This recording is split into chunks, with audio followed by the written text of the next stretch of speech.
Welcome to Blizzard Fire. We hope this video helps fire up your solution. Open Telegram and start at the main chats list screen to begin. Tap the search bar at the top of Telegram to begin searching. Type clear video keywords, channel names, or exact titles to narrow results quickly. Use quotes to search exact phrases, for example cooking tutorial, to match whole phrases. Scroll results and tap channels or groups headings to filter by source. Preview message snippets to confirm a video before opening it in chat. After initial search, use the tabs to filter results into chats, media, or links. Tap media under a specific chat to show only shared videos and images inside that chat. Enter hashtags like #travel_video or #workout video to find grouped content across channels and groups. Combine keywords and hashtags to improve relevance and reduce noise in results.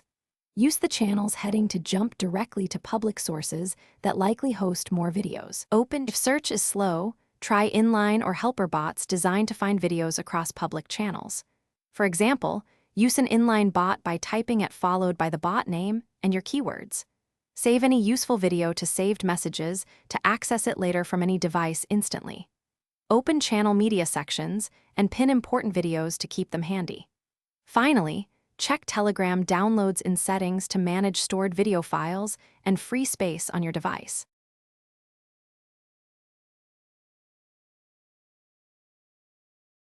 Thanks for watching. If you found this helpful, don't forget to like and subscribe.